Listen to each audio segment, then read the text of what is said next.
Welcome to the Defense and Aerospace Report. I'm Vago Muradian here at NATO headquarters in Brussels, where we're speaking to Ambassador Sorin Ducaru, who is the Assistant Secretary General for Emerging Threats. Sorin, thanks very much for taking time to meet with us. Thank you. You've got a fascinating portfolio in it. Emerging threats include cyber operations, so you're actually NATO's Mr. Cyber. You're a key part of the disinformation disinformation battle that's also going on, and there are also hybrid aspects to your job. I want to start at the top level with the threat. Whether you want to look at that on the cyber side of things, or whether you want to look at it on the information or disinformation, information operations part of it. What's the state of the threat now? Is it increasing, decreasing, remaining static? How would you characterize the threat the alliance is facing now? Well, since I'm leading emerging challenges, but still want to give the broader picture, I would say that we're living in an environment of emerging and re-emerging threats.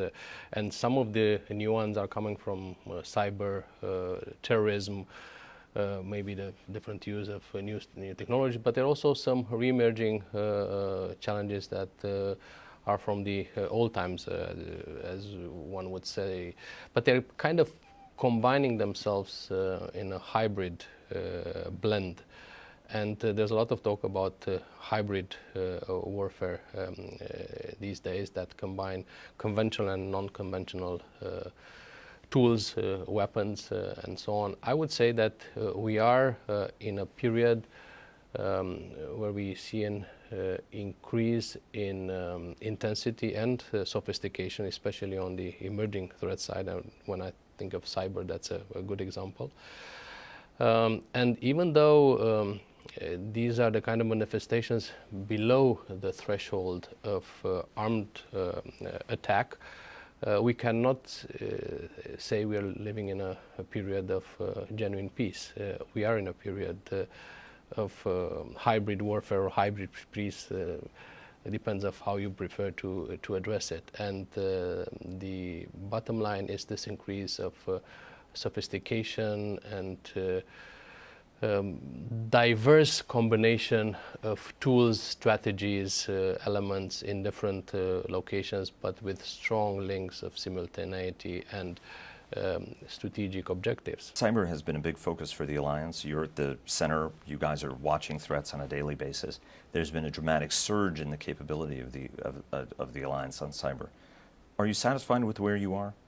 Or do you have the capabilities you need? Oh, I'm never satisfied, but I think you're right. We came a long way. We came a long way, especially from addressing cyber like any other business, just from a technical point of view, to addressing it as an alliance.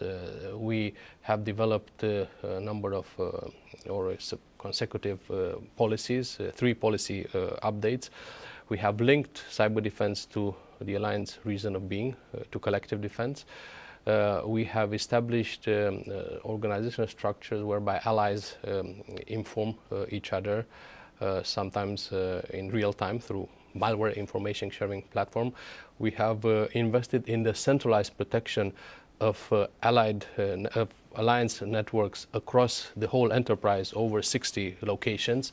And we have developed also cyber defense capability targets to be assumed and implemented by every ally, so that we don't have the problem of the weakest link becoming a vulnerability for the whole alliance, just to give you a couple of examples.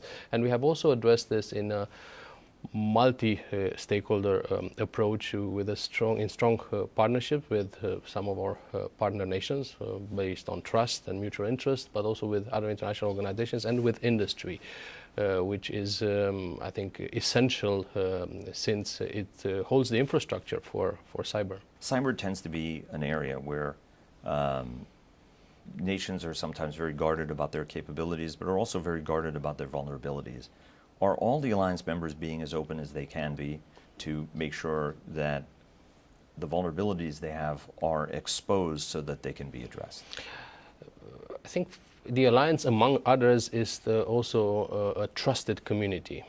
of allies. So yes, it is a Paul Mill organizations with collective defense objective, but over the almost 7 decades of its existence, this element of trust building has been consolidating a lot, which means that we can really advance in this field of information sharing. And it's not just being open and trusting each other, but also establishing mechanisms to do it fast and efficient through MOU points of contacts, through, as I said, automated communication of malware characteristics, sometimes also indicators of sources and so on. And we're also advancing in the exchange of intelligence related to cyber.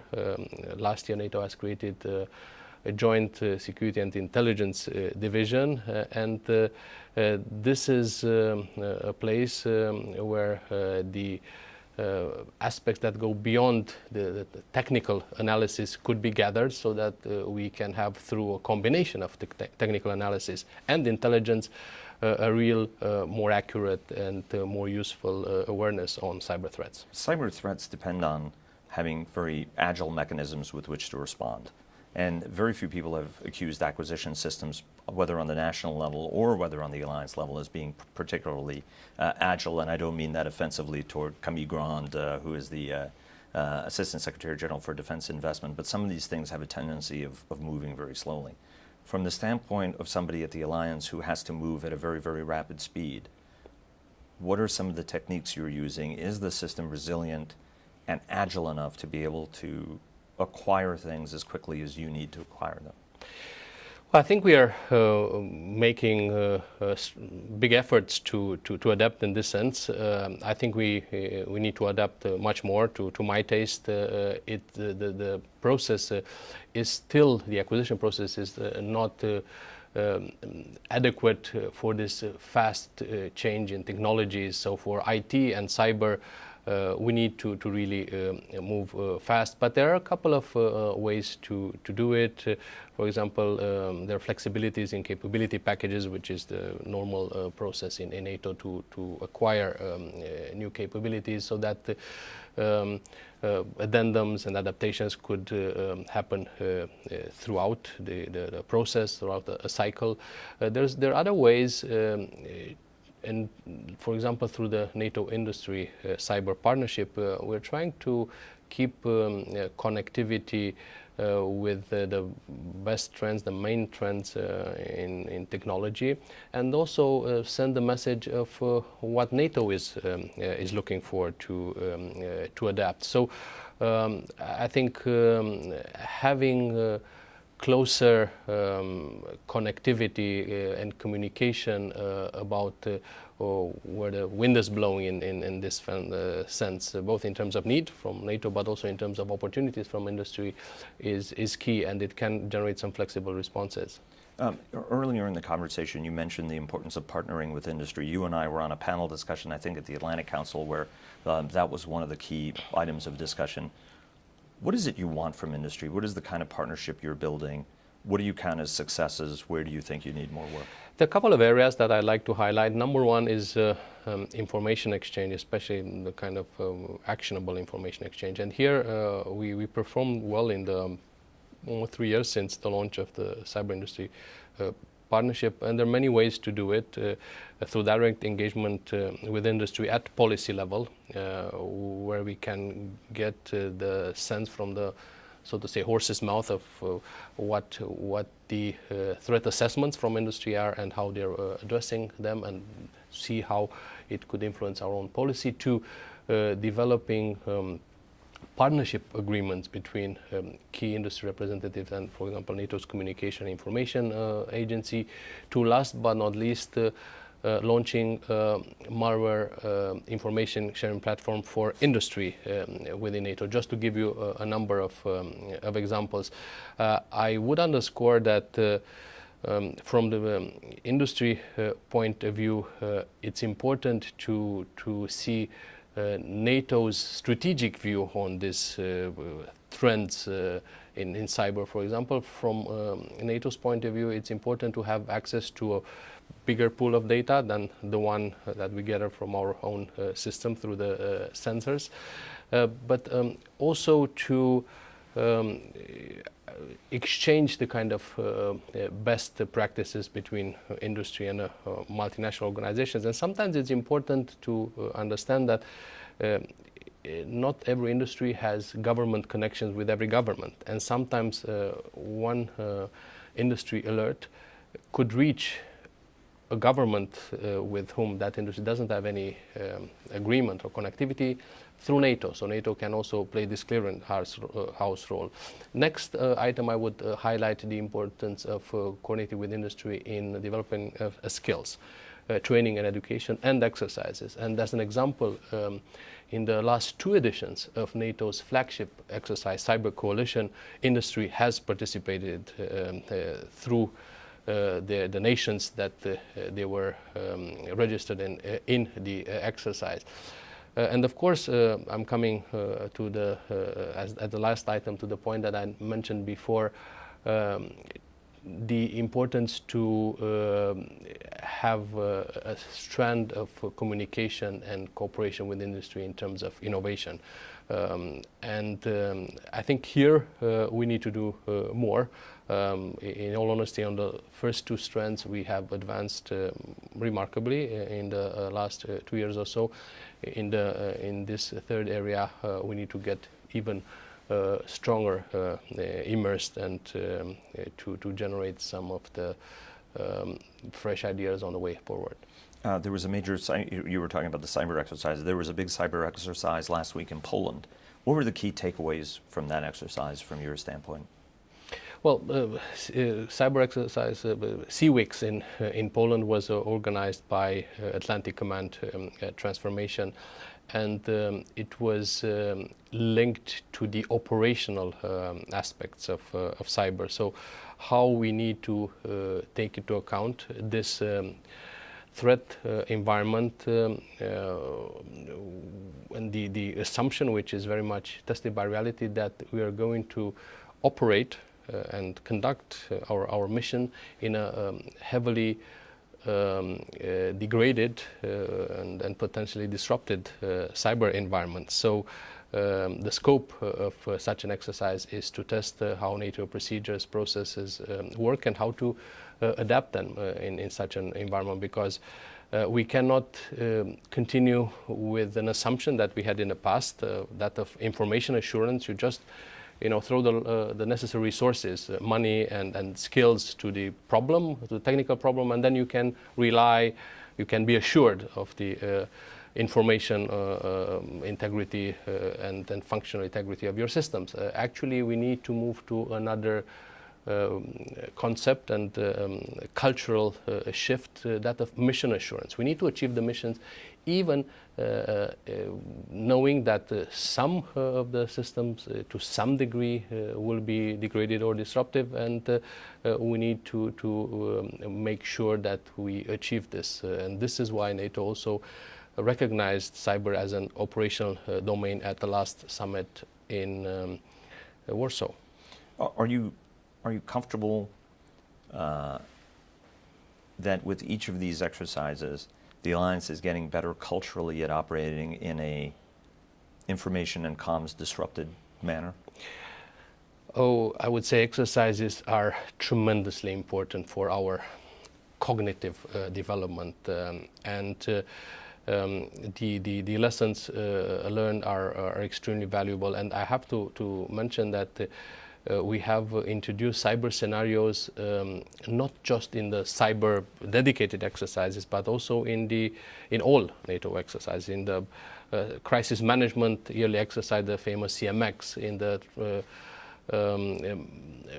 operational exercises in the terrain, the Trident Juncture series, for example. And it's very interesting what fundamental questions such exercises bring, both for the strategic decision makers, for policy decision makers, because some of these exercises are, like CMX, are handled at the North Atlantic Council level, but also to the military, to the commanders, and last but not least, to the technical experts. And are you pleased with the progress people are making? So the exercises are great, but are you noticing a change in how people are pleased, thinking? but I would immediately say there's never enough, because this threat landscape is so dynamic that complacency has no place in our approach. So we need to continuously run hungry, because it's the only way to hope that we might be not so far behind the dynamic of the threat landscape. Two-part question. One is, there was a lot of very sophisticated U.S. National Security Agency cyber tools were disclosed on the market, and a lot of people are now seeing some of those systems being used against them. Are any of those kinds of very high-end capabilities being, or, you know, are you noticing some of those tools being used against the alliance at this point? I should mention that the threat landscape is quite complex, and whatever is at the disposal of an attacker is used also against NATO. But the most concerning attacks against NATO are not just those who are like collateral damage, because we still face attacks even from cybercrime sector, although NATO is not a bank to steal any cash. But the most, not yet. In a few years, it will be.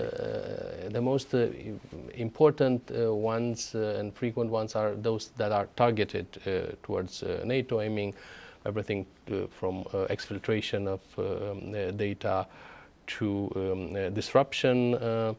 But I think the fact that we have put together this centralized protection that offers us a situation awareness and also response capabilities in case of such attacks, and the fact that we have established this network for information sharing and developing capabilities in a coordinated fashion helps a lot. I always say none of us alone as a member of the alliance, as a nation, can be as well informed, as better protected, smart or responsive as all of us taken together. So that's the advantage of an alliance like NATO.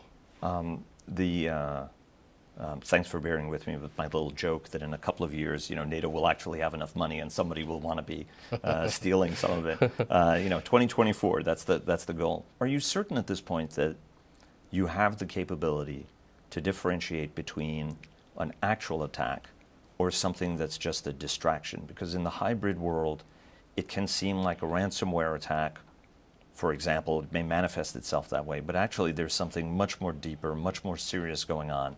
And in your business, if you haven't seen it before, that's one of the big challenges, and folks are always coming up with new techniques and new ways of doing things. Are you satisfied at this point that you have the capabilities to differentiate, the alliance has the capabilities, and its members have the capabilities to differentiate between what may seem like a criminal or much less sophisticated opening to what might be actually a much more serious attack? Well, we addressed this analysis of the threats on three layers, and we addressed cyber defense on three layers. One is the protection of every single system through the necessary firewall, sensor, and so on. But then there is, as I mentioned, the centralized protection over more than 60 sites and networks, and this we have the so-called NATO Computer Incident Response Center located in Mons, which is the equivalent of a national CERT that has the bigger picture. And then we have the NATO Threat Assessment Cell, and this is where based on the daily information, our experts, our analysts follow the so-called campaigns. And through the following of these campaigns, you can see what are like the small, the less significant attacks compared to those persistent and targeted attacks. And in this threat assessment cell, we can also compare the patterns of attack or of these campaigns with patterns from industry, from national governments. And then at the top layer, we combine the systems and analysis, or technical analysis, with intelligence analysis. And that's where NATO can really offer a quite high level of accuracy in defining the threat vectors. What's the role of offensive in this spectrum of operations? There are some people who look at or have suggested it sort of as if it's a fixed line, whereas it's not a fixed line. You're even in a defensive operations, you're pushing outside boundary. I mean, whatever even is a boundary at this point in the cybersphere. What's the role of offensive in a deterrent? What's the role of offensive daily, but also potentially in a deterrent scenario? Well, let me start by emphasizing that NATO's mandate in cyber is a defensive mandate, and the focus is on defense and resilience. This is why when we develop capability benchmarks, so capability targets for allies, we focus on only the defensive ones. And this is why NATO as an organization does not possess or develop any other capabilities than defensive. And they are sophisticated. They include cyber analytics and forensics and so on, but they don't include, let's say, operating into anybody else's other systems. Of course, nations that are sovereign are developing wide range of capabilities, and some of them are for intelligence reasons and awareness. Some of them are for to deliver effects. But as I said, NATO does not possess any other capabilities than defensive, and it can rely on allies' capabilities in order to come with this intelligence picture and have the awareness and the strengthened sense of defense. We also recognize that cyber defense contributes to NATO's overall deterrence and defense posture. This was also part of the Warsaw communique, but through whole spectrum, from resilience. I think resilience in itself denies the attacker the result of its investment in such an attack. And we see this as a cross-domain, as part of the broader cross-domain deterrence concept of NATO. There's no specific, let's say, cyber deterrence doctrine or development. It's part of the bigger posture.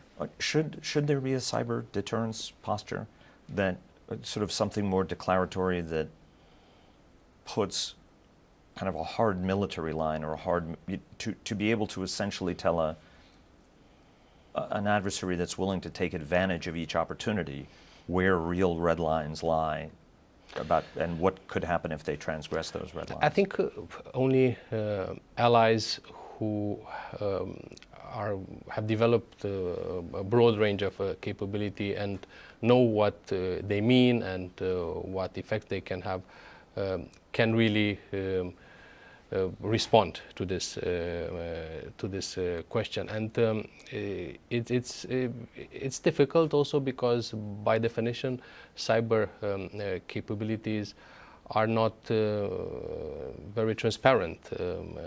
Their utility might be lost if they become transparent. So there are already a lot of studies that show the complexity of linking cyber capabilities with a typical concept of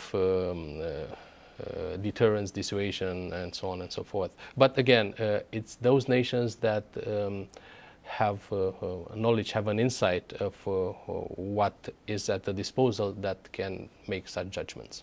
Let me ask you two questions, because I know you've got to go on the information side and information and disinformation side of the equation.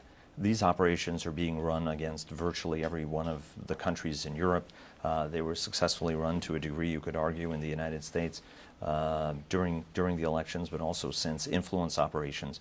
Talk to us about the nature and the state of the art of the kind of information operations being run against the alliance, its members, whether using a cyber component to it, which is the botnets, but also some of the things the Swedes have seen with lies, shadings of the truth, and other sort of disinformation campaigns.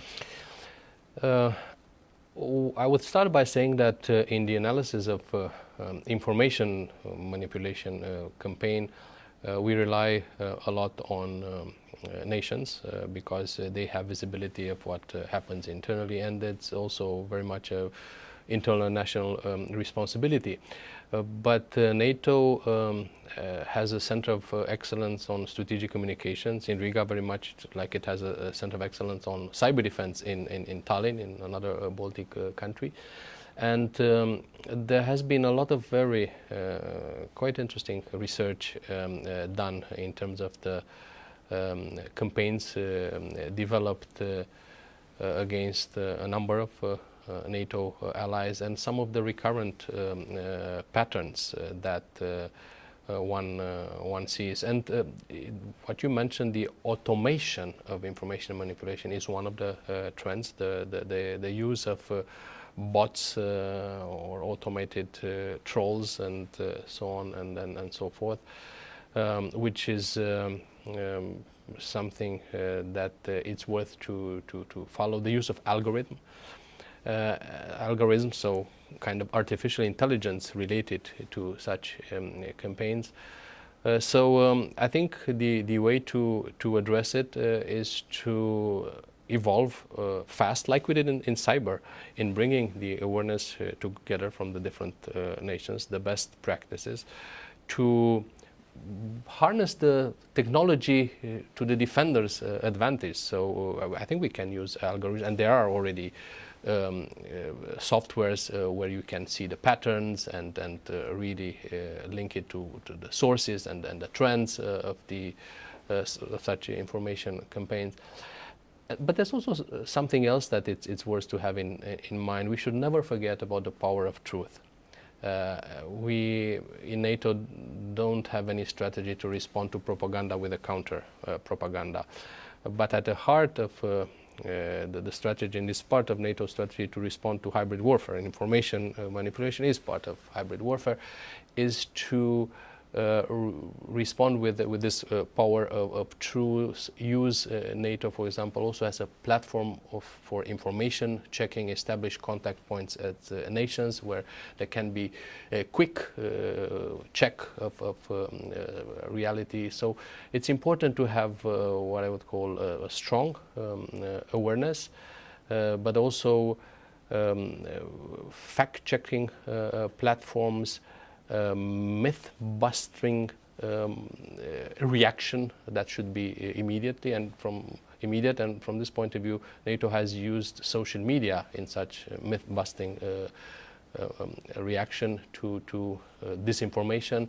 And last but not least, to have a strategic approach in telling the NATO story, because having this understood makes the consumer of information better prepared to see, to feel when there's something wrong, which it's not matched to the mandate, to the objective, and so on. And we need to educate. We need to educate a lot. We cannot develop ministries of truth. We need to develop better education for every consumer of information in order to have this reflex of checking what is, let's say, not exactly kosher, not exactly straightforward. Not exactly true. Yeah. A ministry of truth would be a terrifying idea.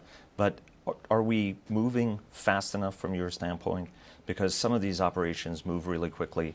Most of the diligent public affairs officers I know are not deliberately trying to be slow. They want to make sure the information they're getting, NATO, for example, like national levels, are very complicated.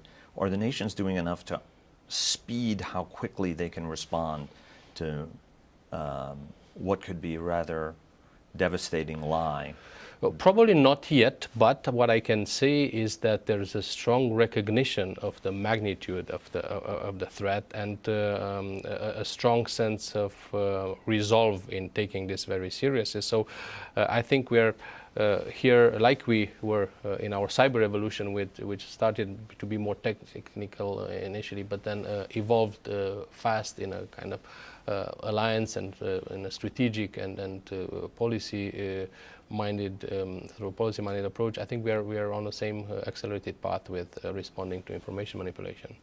Ambassador Sorin Ducaru, Assistant Secretary General for Emerging Challenges here at NATO. Sir, thanks very much. Thank you very much to you.